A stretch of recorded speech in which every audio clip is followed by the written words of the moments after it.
asked by the non-Muslim regarding Islam is that why do Muslims believe in life after death? How can you prove logically about the hereafter, about life after death? And many a time there are non-Muslims who pose this question to me. Brother Zakir, you're a medical doctor. You have given a lecture on Quran modern science. You are so scientific. But how do you believe in this blind belief, life after death? Science hasn't proved it. So they pose the question that if Islam is a logical religion, how do you justify life after death? I tell them that life after death is not just a blind belief, it's a logical belief. And I've given the talk on Quran modern science, and I've said that there are more than 6,000 verses of the Quran, out of which more than 1,000 verses of the Quran, they speak about science.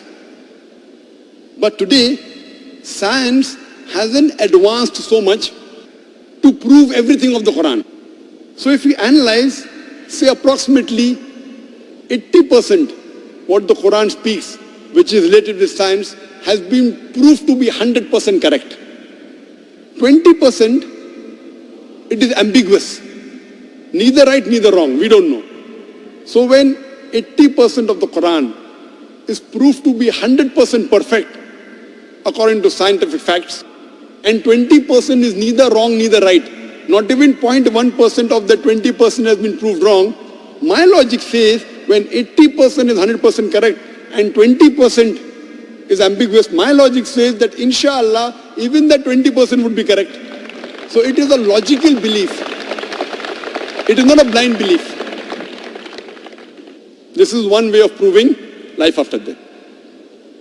The other strategy I use to prove about life after death is by asking a common question, that is robbing good or bad? And I'd like to ask you that question here from the audience. Is robbing good or bad? Good or bad? Bad. Who says robbing is good? Raise your hand. No one. MashaAllah. MashaAllah. Large audience, maybe more than 15,000. Not a single person says robbing is good. Now I am trying to impersonate. For example, I am a logical person. I am a scientific person. I am behaving like a non-Muslim, like an atheist.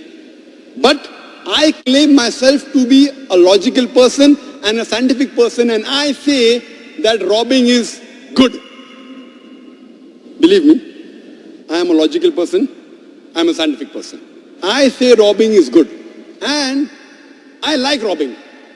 And I am giving you a chance, this large audience of more than 15,000 people, I am giving you a chance to prove to me robbing is bad, and I will stop robbing. I've told you, I am a logical person, I am a scientific person. Give me one logical reason why robbing is bad for me, and I will stop robbing. I will tell you why it is good for me. When I rob a person, I can go and eat biryani, I can go to a 5-star hotel, easy money. Now you tell me why robbing is bad. Don't give me 10, 20 reasons. Give me only one logical, scientific reason why robbing is bad, and I will stop robbing. Can anyone give me? Yes, brother.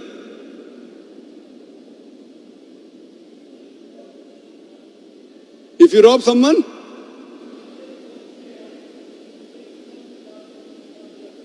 can you speak a bit louder? MashaAllah.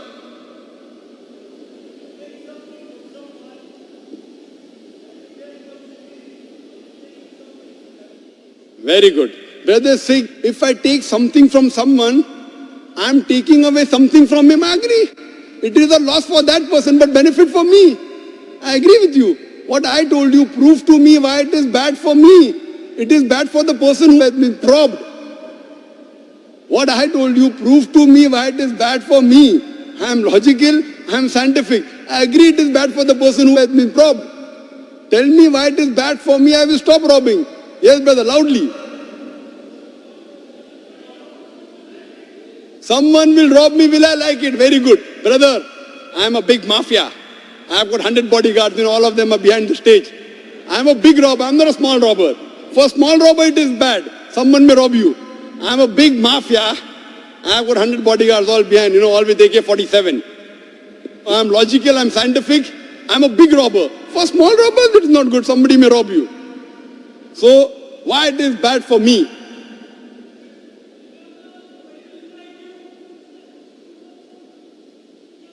Yes, brother. Hello, my name is Nadeem. Why is robbing bad for me? Because you will be bad for other people. I'll be bad for other people. I agree with you, my son. Why it is bad for me? I agree. Because your name is going to be bad. My name is very good. Why it is going to be bad? I'm telling you, my name gets bad, I have no problem. As long as I'm benefiting. When I rob someone, maybe 100,000 dirham if I rob, I can go to a 5-star hotel, I can see a movie, I can enjoy, I can eat biryani. Easy money. Other people are just slogging out. Me, I get easy money. Robbing is very easy. Anyone?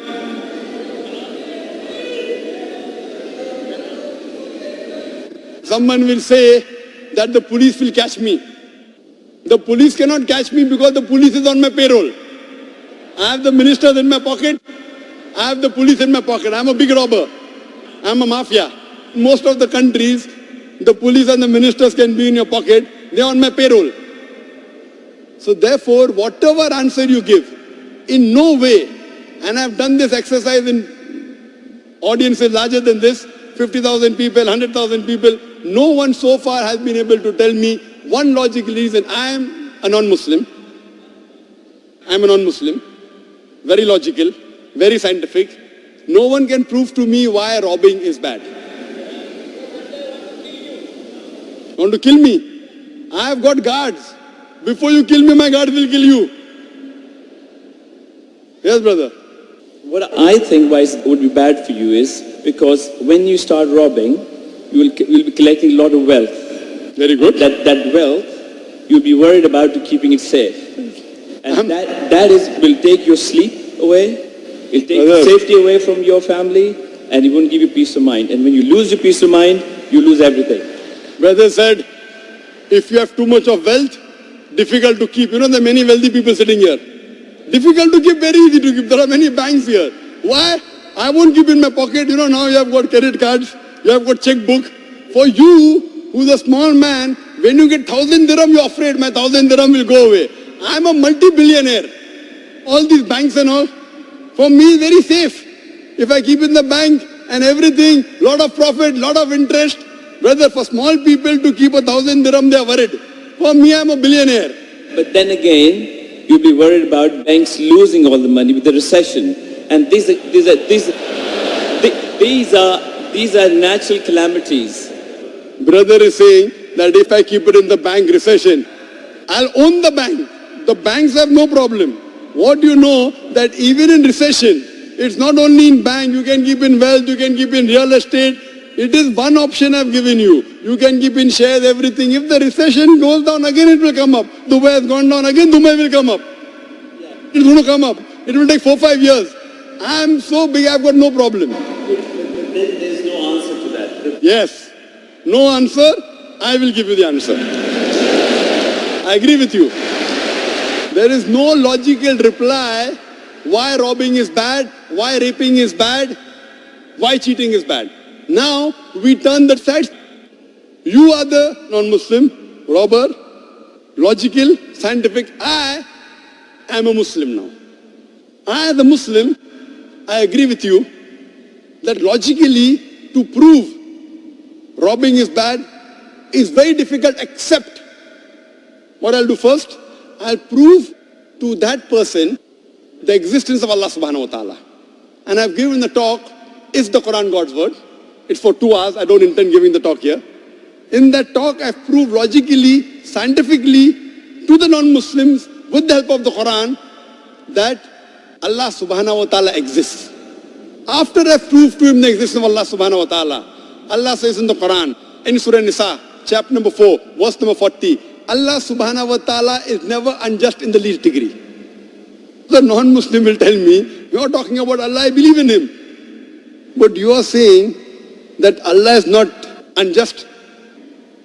I want to know and ask you this question. I do agree with you that for a person who's robbing, he would enjoy it. But if the same evil is done to someone who's close to him, will he like it? If suppose someone robs his father, will you like it? And the answer is no. Someone robs his uncle, will you like it? The answer is no. So if Allah subhanahu wa ta'ala is just, there is so much of injustice done in this world. There are many robbers, we know they are robbing, yet they live a luxurious life. They have mansions, they have palaces, and they die, and everything is over. The reply is given in the glorious Quran. In Surah Mulk, chapter number 67, verse number 2. Allazi khalaqal mauta wal hayata. It's Allah who has created death and life to test which of you is good in deeds. Allah says in the Quran in Surah Al-Imran, chapter number 3, verse number 185, Kullu nafsin zaiqatul maut. Every soul shall have a taste of death. And the final recompense will be on the day of judgment. Whosoever is saved from the hellfire and enters the garden, the paradise, he has achieved the objective of this world. For this world is goods and chattels of deception. So Allah says, the final recompense is only on the day of judgment.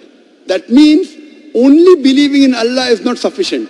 One of the pillars of Iman is, besides believing in Allah and the prophets and the books and the angels and the Qadar, is to believe in life after death. Without life after death, only believing in Allah is not sufficient at all. Therefore, one of the pillars of Iman is Akhirah, life after death. And we know that there are many robbers who are powerful. There are many thieves who are powerful. Mafias are powerful. Some of them get arrested. Some of them get punished in the world. Many of them go unpunished. So what kind of a test is this? So I will tell this rich person who's a robber, who's powerful, I agree with you. You will enjoy in this world. You will sleep peacefully, easy earning. But what about the Akhirah? What about life after death? There has to be a life after death. Only logically, without life after death, the life in this world cannot be justified. When we talk about justice, for example, you might have heard of Hitler. He incinerated 6 million Jews. Today, if you arrest him, what punishment can you give? If Hitler was arrested by the police, what punishment could the law give him of this world? Maximum 1 death. What about the balance? 5,999,999 people he killed. You can only justify 1 death. But in the Akhirah, Allah says in the Quran, in Surah Nisa, chapter number 4, verse 56, that as to those who reject our signs, we shall cast them in the hellfire. And as often as their skins are roasted, we shall give them fresh skin so that they shall feel the pain. So if Allah subhanahu wa ta'ala wants to incinerate, burn Hitler 6 million times, he can do it. If Allah wants to burn him 12 million times, he can do it in the Akhirah. In this world, whatever your police catches, you can maximum compensate for 1 death. That's the reason, logically, and to justify that robbing is bad, raping is bad, bribing is bad. There has to be something like Akhirah. There has to be life after death. Without life after death, only believing in God is not sufficient. Only believing in Allah will not justify why robbing is bad, why raping is bad, why bribing is bad, except with the concept of Akhirah, as Allah says in Surah Al-Imran, chapter 3, verse number 185, Kullu nafsin zaiqatul maut. Every soul shall have a taste of death. The final recompense is in the day of judgment.